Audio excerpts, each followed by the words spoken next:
Pada video sebelumnya, kita sudah selesai membahas 3 layer di TCP IP, yaitu Application, Transport, dan Network. Selanjutnya, pada video kali ini, kita akan membahas 2 layer terakhir, yaitu Data Link dan Physical Layer. Physical Layer itu mendefinisikan cabling pada suatu jaringan komputer. Jadi, contohnya, di sini kalau kita punya PC1, kemudian kita juga punya PC2.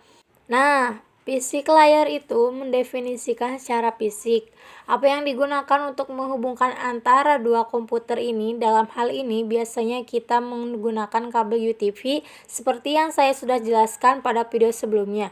Jadi sekali lagi bahwa physical layer itu mendefinisikan gimana kita menghubungkan antara komputer. Jadi yang terlihat secara nyata yang bisa disentuh itu adalah physical layer.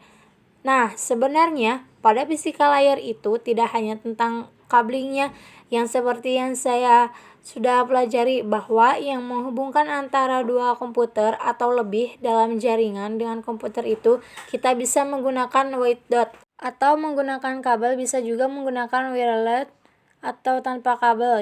Jadi wireless juga itu termasuk di physical layer. Selanjutnya untuk data link layer itu mendefinisikan protokol yang dibutuhkan pada physical layer. Salah satu fitur di data link layer, dia punya namanya VCS atau Frame Check Sequence. Fungsi dari VCS ini adalah error detection. Jadi di data link nanti dia bisa mendeteksi kalau misal ada error. Tapi ini berbeda dengan error recovery mechanism yang disediakan oleh TCP ya, yang sudah kita bahas tadi pada video sebelumnya. Jadi kalau di TCP itu ada error recovery mechanism, artinya kalau misal ada error dia akan merecovery, dia akan mengirimkan ulang.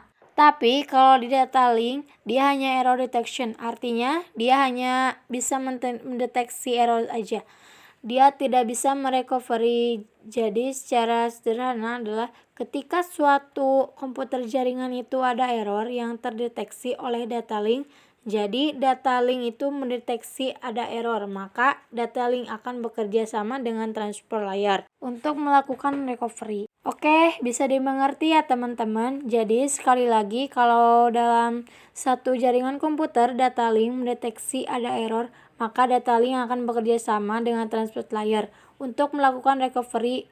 Dia melakukan recovery itu adalah si transport layer, dan yang mendeteksi error itu adalah si data link layer. Jadi kurang lebih seperti itu ya. Oke, saya rasa cukup simpel aja pada video kali ini. Jadi kita bisa belajar tentang physical dan data link layer. Di physical itu adalah menunjukkan bagaimana kita bisa menghubungkan suatu jaringan dengan komputer, baik itu menggunakan wireless maupun wireless. Sedangkan di data link layer itu ada fitur yang namanya FCS atau error detection. Oke, saya rasa cukup pada video kali ini. Pada video berikutnya kita akan membahas kesimpulan dari TCP IP.